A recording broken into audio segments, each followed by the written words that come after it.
Olá, seja bem-vinda, seja bem-vindo a esta aula, onde nós vamos falar de dois conceitos muito importantes, né? O que são os ofuscamentos e o índice de ofuscamento unificado, o GR, né? Esses dois conceitos, eles caminham lado a lado e nós consultamos ele, na maioria das vezes, quando necessário, na norma 8995-1, tá? É nela em que a gente vai fazer algumas consultas, tá? E que muitas vezes pode ser assustador por conta, né, de que aparece uma conta meio cabeluda ali dentro, mas existem outras formas de trabalhar com essas informações. Muitas vezes o fornecedor já traz para a gente, né, em relação à luminária em específico, para que a gente possa, então, neste momento, conhecer sobre esses conceitos e saber procurar a melhor luminária para que a gente possa escolher para os nossos projetos.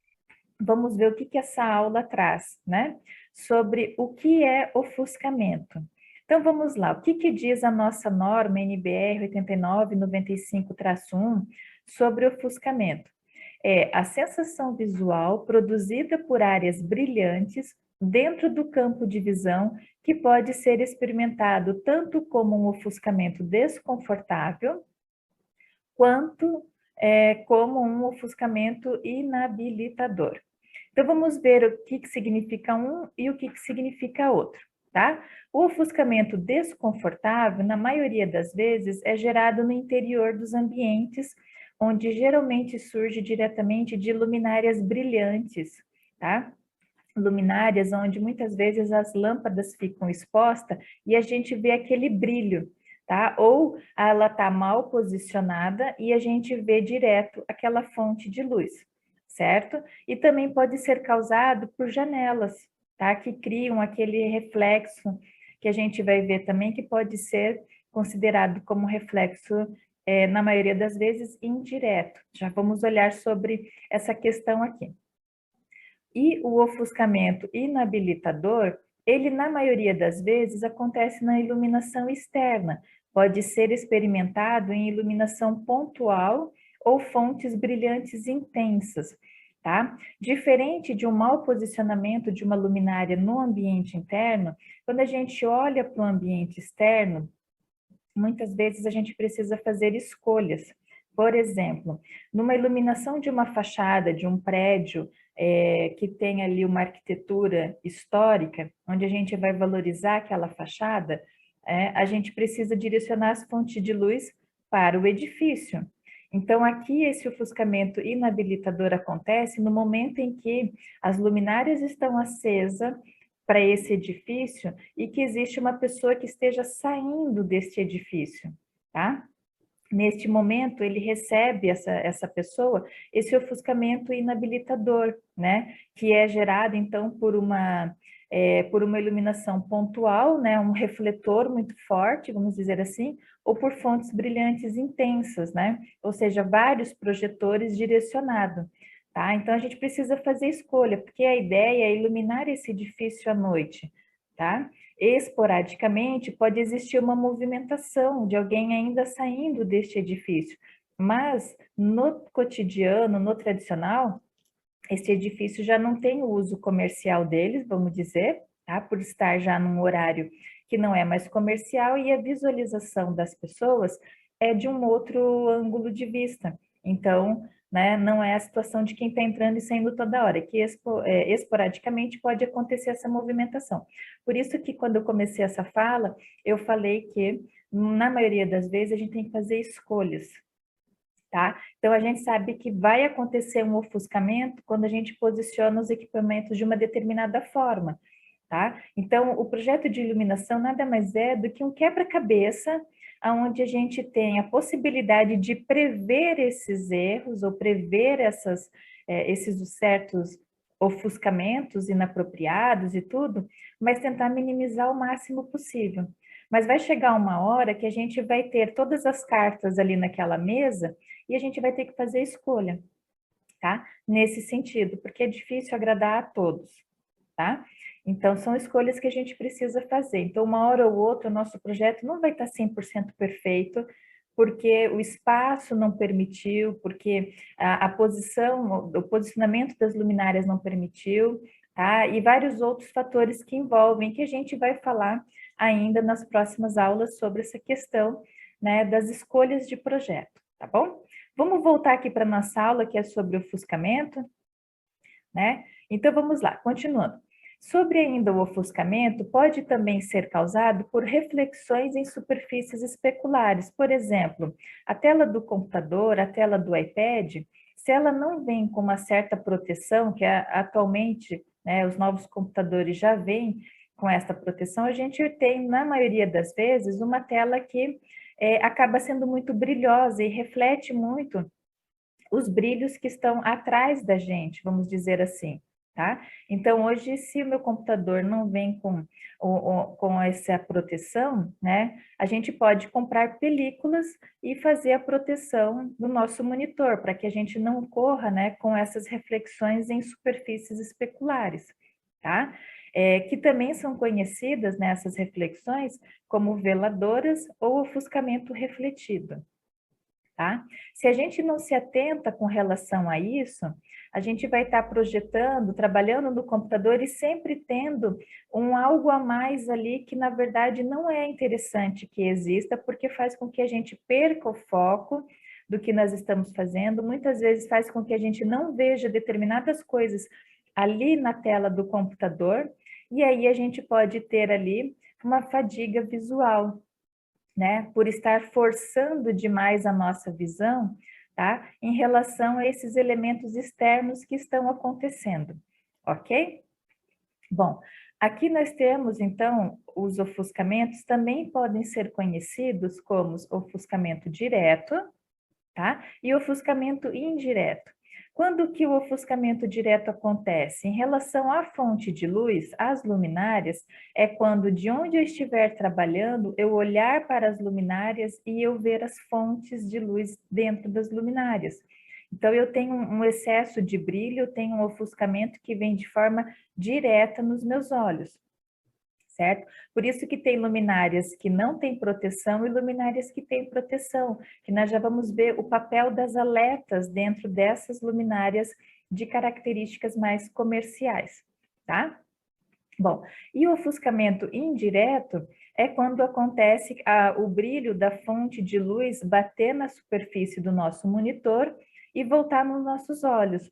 Também pode ser em relação às janelas, tá? Muitas vezes o monitor está posicionado e atrás da gente tem uma grande claridade que pode vir por uma abertura de janela ou de porta, seja lá o que for. Então, também acontece esse ofuscamento e isso é ruim, isso atrapalha a nossa atividade ali na tela do computador, tá? Outra forma de ver o ofuscamento indireto é quando essa fonte de luz vem, bate na superfície da mesa e essa superfície ela é reflexiva, ela é brilhosa e ela volta nos nossos olhos, tá? Por exemplo, uma mesa de laca, a laca é um acabamento brilhoso, né? Uma mesa de pedra, de mármore, é de superfície brilhosa. Uma mesa de vidro é uma superfície que vai espelhar no mesmo ângulo que essa lâmpada bate nesta superfície, ela volta no mesmo ângulo e muitas vezes esse ângulo é onde nós estamos com o nosso campo de visão, tá? Então, ali vai bater e vai criar um ofuscamento indireto, tá? Então, quando a gente vai fazer um projeto, é interessante a gente conhecer esses acabamentos, revestimentos das superfícies que a luz que nós vamos projetar vai incidir sobre essas superfícies. Então, a gente precisa conhecer para tentar, na verdade, sugerir uma alternativa, porque muitas vezes quem faz o layout não pensa no projeto de cima, né? Ele está responsável pela parte de baixo, que é onde ele domina, né? E pensa de uma forma. Só que a gente precisa dessa parte de baixo para pensar a iluminação. Então, muitas vezes, numa conversa de trocar a superfície dessa mesa de trabalho, pode ser tão simples e minimizar graves problemas futuros de, de ofuscamentos que podem acontecer, tá? Bom, Que mais? Sobre esses ofuscamentos que podem acontecer, seja principalmente os de forma indireta, que é aquele que bate na superfície da tela e que volta nos olhos das pessoas, imagina se acontece de ter uma mancha de uma claridade muito grande acontecendo aqui na tela deste controlador de voo, né? Então imaginem só, né? Em algumas profissões isso não pode acontecer. E nas outras profissões, a gente precisa evitar ao máximo, porque a gente tem que pensar na qualidade, né? Na qualidade para que aquele profissional possa exercer da melhor forma possível a sua função, tá? Algumas profissões, né, são mais perigosas em relação a isso, porque trabalham muitas vezes com muitas telas, né, e eles têm que ter ali uma boa percepção de tudo que está acontecendo, ok? Bom, da mesma forma que a gente tem a linha de raciocínio do vidro das torres dos controladores, que não é plano, né? Elas são um pouco inclinadas, justamente para não ter esse brilho, mas esse brilho não é na torre, esse brilho pode acontecer no piloto que está descendo, tá? Que ele vai ver aquele brilho ali e às vezes não é interessante, tá? Vitrines, a gente também trabalha com essa ideia. Se a gente puder, na verdade, sugerir para o vitrinista, para o lojista, né, no momento de execução de um projeto que está em andamento, em que essas vitrines sejam em torno de 30 graus para dentro, a gente evita, né, a questão de que o sol crie ofuscamento nas pessoas de fora, tá? Então, a gente tem que ter essa visão um pouquinho mais ampla, tá? Mais sistêmica aí, desse conjunto todo, né? Não só, muitas vezes, pensar no nosso e esquecer o resto. Vamos olhar um pouquinho, né? O que está no entorno e vamos ver o que, que a gente pode auxiliar, tá? Bom, quanto a esses ofuscamentos, nós conseguimos, na verdade, por meio de desenvolvimento de algumas luminárias, elas possuem proteções contra os ofuscamentos, tá? Que são as aletas, né? E eu trago aqui, né, a função das aletas. Então, as aletas são essas partezinhas da luminária que compõem o corpo óptico da luminária, que nós vamos ver nas próximas aulas, quando a gente falar de luminária. Talvez a gente volte a falar sobre esse slide, tá? Mas aqui é o momento dele também, né? De entender essa proteção contra esse ofuscamento. Então, o ofuscamento é causado por luminâncias excessivas ou contrastes no campo de visão e pode prejudicar a visualização dos objetos, tá? Convém que isso seja evitado, por exemplo, através da proteção contra a visão direta das lâmpadas. Por isso que a gente tem essas aletas, porque a lâmpada está aqui dentro do corpo da luminária e nós estamos na parte de baixo, ou por um escurecimento nas janelas por anteparos.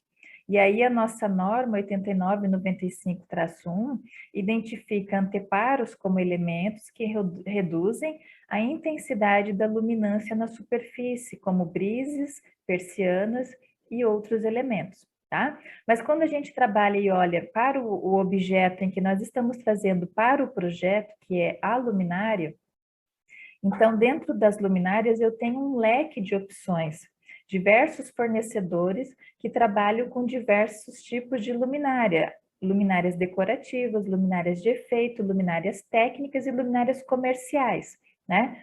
Entre outras classificações, tá? Então, a gente vai olhar principalmente para as luminárias técnicas ou para as luminárias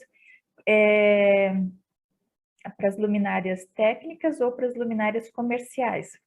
Nesse sentido, a gente não pode olhar com o mesmo critério de rigor para uma luminária decorativa, para uma luminária de efeito, que a função dela é outra, né? A função de uma luminária técnica e a função de uma luminária comercial, vamos dizer assim, ela tem um outro olhar. Muitas vezes ela não é bonita, mas ela é mais eficiente, né? Então é isso que a gente precisa pôr na balança dentro das escolhas que a gente faz dentro de um projeto. Porque aqui nós temos uma escolha a ser feita. Eu vou fazer um projeto, por exemplo, de uma sala, um espaço ali, um escritório que envolve, vamos dizer, 8 pessoas trabalhando naquela sala, tá? Então, eu vou partir para uma luminária com característica mais comercial, tá? Que pode ser usada com lâmpada de LED, né, tubo LED, ou já pode vir toda já integrada, vamos dizer assim, já com a tecnologia de LED dentro delas. E que elas possuem, então, aletas. Vamos entender qual é a função desta aleta, que é diferente desta aleta. Esta aleta, ela é plana, tá? Ela é plana, completamente plana, vejam, né? Retinha. Esta outra aleta, tá? Ela é uma aleta de característica mais parabólica, ela tem um desenho, e esse desenho não é de graça, esse desenho é para que essa luz possa ser rebatida e sair sem nos dar aquele ofuscamento direto, tá? Mas voltando aqui para este primeiro desta aleta plana, vamos entender. Então, além das diferenças no desenho das aletas, nós também encontramos dentro dos códigos dessas luminárias, a luminária que tem uma quantidade maior de aleta e uma luminária igual, mas que tem uma quantidade menor de aletas. Então, se eu tenho uma quantidade menor de aletas, aqui eu tenho 5, aqui eu tenho uma quantidade maior de aletas, né? Além de elas serem diferentes. Mas eu poderia ter uma luminária com aleta plana, uma que vem com 5 e a outra que vem com 8. Só para a gente poder entender essa linha de raciocínio, tá? Bom, então, a gente tem o seguinte, quando eu tenho uma luminária onde eu tenho aletas planas e elas com menos aletas, ou seja, um espaçamento maior entre elas, eu tenho uma abertura maior que permite com que essa claridade saia para o ambiente. Diferente dessa, que a minha abertura é menor, então eu tenho poucos momentos de saída desta fonte de luz para o ambiente, tá? Então, o que isso está atrelado? A questão do conforto visual para as pessoas, mas ao mesmo tempo está atrelado ao rendimento desta luminária. Do ponto de vista do conforto, é porque dependendo do ângulo em que eu esteja dentro desta sala, né, eu vou olhar para cima e vou ver a fonte de luz. A partir do momento que eu vejo a fonte de luz, eu tenho aquele ofuscamento direto, né? Neste caso, né, na mesma posição, só que olhando agora uma luminária com maior número de aletas, tá? Eu tenho, na verdade, eu não vejo mais a fonte de luz, né? Essa luz está sendo rebatida e está caindo de forma gradativa para o ambiente, vamos dizer assim, tá? Então, o meu conforto é melhor porque eu não vejo a fonte de luz, a não ser que eu fique embaixo dessa peça e olhe para cima. Aí é uma outra situação, eu fui abaixo da peça e olhei para cima, eu procurei o ofuscamento, né? Mas vamos entender de que a gente está num determinado ângulo, né? O projeto todo foi pensado estrategicamente conforme o layout para que o posicionamento das luminárias não cause este ofuscamento direto. Então, a gente cumpre com essa função escolhendo luminárias dialetas, na maioria das vezes, né? Nesse sentido. Outro ponto que a gente estava comentando é sobre o rendimento desta luminária. Então, vamos lá, entender o seguinte, se nesse espaço, para atender ali as 8 pessoas que vão estar trabalhando, eu preciso atingir, vamos dizer ali, por exemplo, 500 lux, tá? Se eu escolho esta peça, esta luminária, com essas aletas mais espaçosas, né, e planas, muitas vezes eu vou ter um número menor de luminárias, às vezes 8 luminárias me atende, tá? Mas por outro lado, eu tenho um fator que vai me prejudicar. Então vamos entender como que funciona essa decisão de escolha. Então vejam comigo, se eu tenho, deixa eu vir para cá, se eu tenho um número de aletas menor, então eu tenho um número de aletas menor, tá? Na minha opção de escolha, eu vou para a opção de menor número de aletas, eu vou ter aqui um maior ofuscamento, ou seja, isso não é interessante, tá? Eu vou ter, consequentemente, o maior número de ofuscamento para as pessoas me dá, né, um menor conforto visual para essas mesmas pessoas, porém, o rendimento da luminária, ele é melhor, maior, por quê? porque eu tenho aberturas mais espaçosas para essa luz vir para baixo. Tanto é que eu disse como exemplo que 8 luminárias me atenderiam ali na somatória para eu chegar a atingir 500 lux. Só um exemplo, tá? A gente não está fazendo conta, é só para a gente poder assimilar a informação. Se eu, nesse mesmo projeto, venho optar por escolher por esta luminária, que tem estas aletas parabólicas e mais aletas, então vamos lá. Eu tenho mais aletas, ok?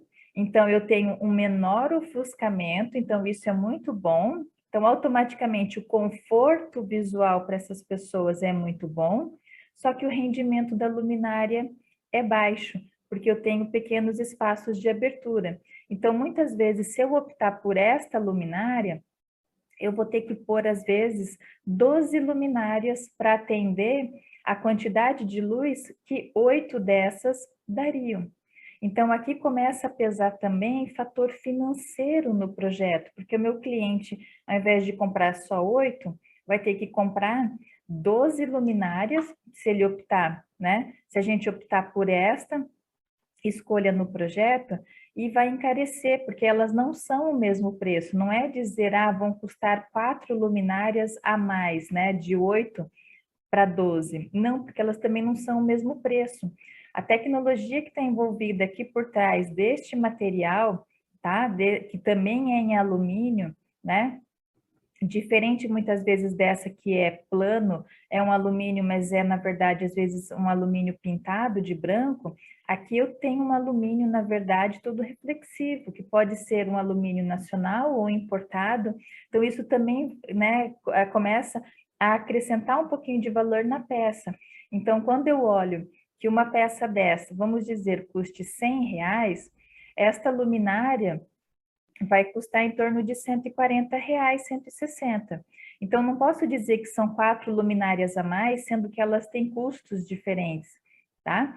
Então, aqui está a questão, assim, tem como a gente fazer a proteção contra o ofuscamento nos nossos projetos? Tem, tá? Mas daí a gente tem que fazer toda essa análise para ver se realmente vale a pena pagar por esse investimento um pouquinho mais caro, porque o cliente não tem que olhar do ponto de vista de custo, mas de investimento, tá? Muitas vezes, se a gente ofertar essa proposta e justificar que esse investimento inicial pode ser sim mais caro que esse, mas vai nos dar um retorno de produtividade daqueles colaboradores muito melhor do que o retorno com esse aqui, que às vezes por a lâmpada estar exposta, pode às vezes, na verdade, fazer com que como exemplo, como um colaborador olhe muito para cima e ele possa ter muita fadiga, tudo ao ponto de, uma vez por semana, vir com um atestado de dor de cabeça e não sei o quê, nessa linha de raciocínio, tá?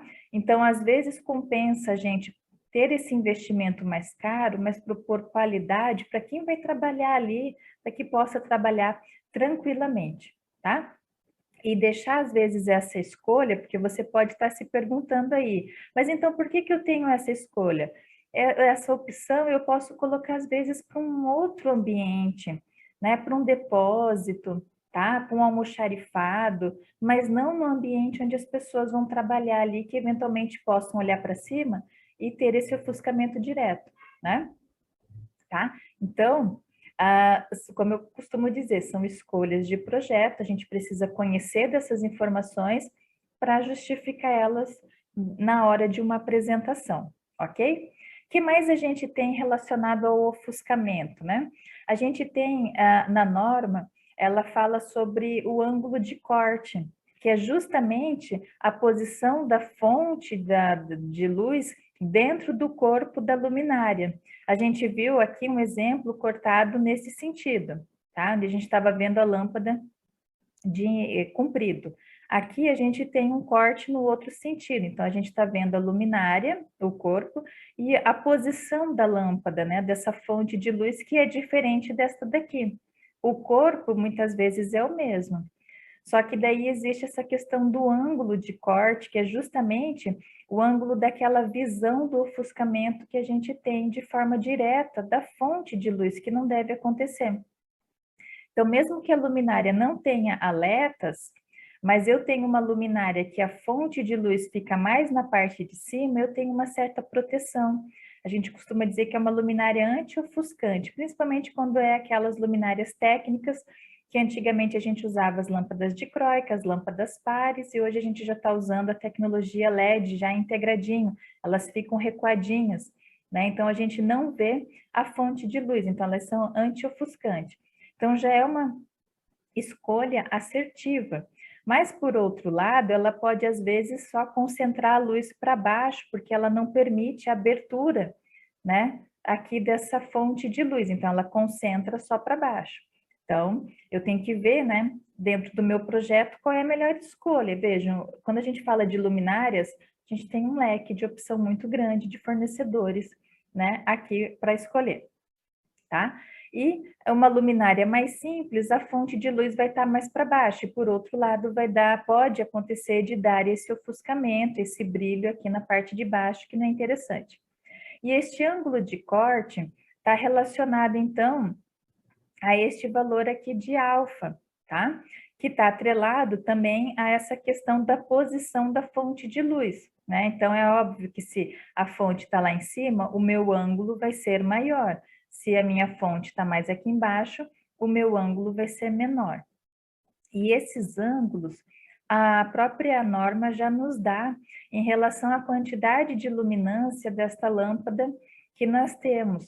Então, vejam, quando eu tenho uma lâmpada que me dá uma luminância aproximadamente ali nos valores de 1.000 a 2.000 candelas por metro quadrado, eu tenho um ângulo mais fechadinho, ou seja, a fonte não é tão forte quanto uma fonte de ângulo 30, que passa o valor de 500.000 candelas por metro. Então, uma lâmpada muito forte, eu tenho que recuar ela para que aquela explosão de luz não seja tão forte, né? Que a própria luminária faça um pouquinho essa proteção e solte essa luz para baixo. Então, a linha de raciocínio está assim, é nesse sentido. Então, quanto a fonte não é tão forte, a gente pode trazer ela mais para baixo. Agora, a partir do momento que eu preciso de uma fonte muito forte de luz, eu tenho que recuar ela para poder evitar esse ofuscamento, tá? Essa informação está dentro da norma, lá no anexo 3, que fala do ângulo de corte e proteção visual, ok? Bom, dando continuidade. Então, esses valores limites começam agora a nos direcionar a essa questão dos índices de ofuscamento que a gente viu, o GR, na abertura desta aula, tá? Que é onde a gente precisa ter aqui, que já a norma nos dá, dentro da seção número 5, do capítulo 5 da norma, lá onde ficam as tabelas, a gente já tem a informação sobre essa questão do índice, tá, de ofuscamento que a gente precisa respeitar, tá? Então, a gente tem aqui, na verdade, uma escala, essa escala, ela, como a nossa própria norma, ela é um olhar da norma da europeia, tá? Então, essa escala já estava pronta lá na Europa e a gente trabalha com ela aqui também. Então, a gente começa com valores de 13, de 16, de 19, de 22, de 25 e de 28, tá? O que quer dizer essa escala, tá? Estão atrelados à questão da luminária e do posicionamento dessas luminárias em relação ao que a gente estava falando, a questão do ofuscamento. Vai ficar mais fácil se a gente vir para esse slide aqui. Então, vamos lá. Então, a gente tem aquela escala, e aqui a gente tem ambientes em que fica mais fácil de a gente fazer essa linha de raciocínio, tá? Então, ambientes, por exemplo, como escritórios e escolas, a recomendação é que a gente escolha luminárias que já me deem a informação de que ela vem com uma proteção limite dentro desse ofuscamento de 19, tá? Onde que eu sei? O fornecedor tem que me dizer. Vejam, aqui ele está me dizendo que essa luminária tem o UGR de 19. Então, se eu pegar esse fornecedor ou qualquer outro que tenha este indicador chegando a 19, eu sei que é uma boa luminária se eu estiver fazendo ambientes de escritório ou escolares, tá? Agora, se eu parto para uma luminária com um GR de 28, eu vou estar fazendo uma pior escolha do projeto, porque é uma luminária que não tem nenhum tipo de proteção e ela me dá muito brilho, tá? Fica completamente exposta, vamos dizer, ok? Então, aqui, ó, voltando para esse slide, eu tenho uma outra luminária que o fornecedor me diz que o GR dela está ali no valor na escala de 16. Então, essa escala de 16 significa que esta luminária, ela vai ser muito bem-vinda para ambientes muito exigentes, tá? E que eu posso também trabalhar com escolas e em escritórios, não tem problema nenhum, tá? Então, nessa escala, né?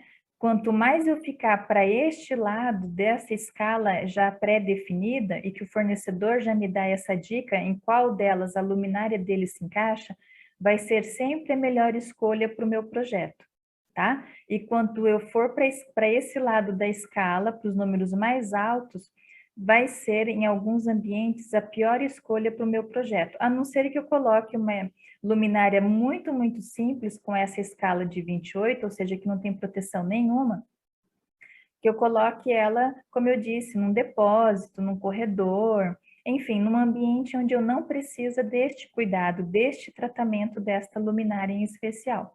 Tá joia? Então, acho que aqui ficou mais claro em relação, a gente sempre está escolhendo luminárias aqui de 19, de 16 e de 13, porque vão ser sempre a melhor opção para os nossos projetos, tá? Deixa eu ver aqui, voltando aqui, tá. Então, aqui a gente tem como exemplo os fornecedores, eles nos dão essa informação. Vejam, se o fornecedor não nos dá essa informação, a norma até nos dá como fazer o cálculo, que é onde entra aquele cálculo cabeludo que a norma mostra, né? Quais são os valores que a gente precisa ter para fazer o cálculo. Mas se o fornecedor já nos dá, quer dizer que é um fornecedor que conhece a sua mercadoria, que conhece o produto que está vendendo e que te diz, olha, trabalha com esta linha porque ela foi projetada enquanto produto para esses ambientes, tá? Então, a gente tem que levar sempre em consideração isso, ok? E essas reflexões veladoras, esses ofuscamentos, tanto direto quanto indireto, eles podem ser evitados ou reduzidos. Sim, em projeto a gente consegue prever já esses possíveis problemas que possam acontecer. E mesmo que eu não consiga evitar, eu consigo minimizar, né? Então, a gente em projeto consegue ter essa percepção. De que forma? Se a gente toma algumas dessas medidas, não preciso tomar todas elas, mas, por exemplo, né, ter uma distribuição de luminárias e locais de trabalho, então, evitando colocar luminárias na zona prejudicial.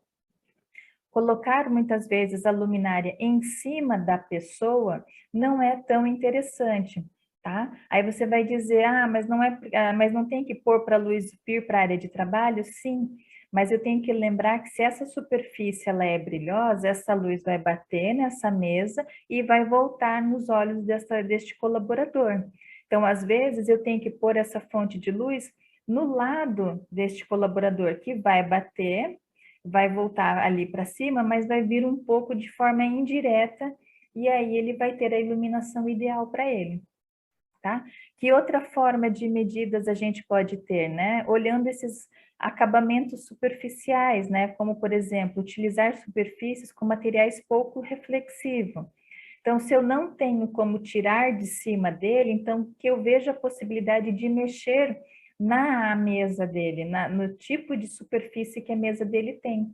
Porque daí essa luz bate e a ideia é que ela não fique sendo refletida, né, criando um ofuscamento indireto, tá? De que outra forma a gente pode controlar esses reflexos, né? Que medida a gente pode tomar? Trabalhando com as luminâncias das luminárias dentro dos limites, né? Que limites seriam esses? Limites que a própria norma nos dá, né? A própria norma, em determinados ambientes, ela vai nos dar essa informação. Por exemplo, ó, corredores.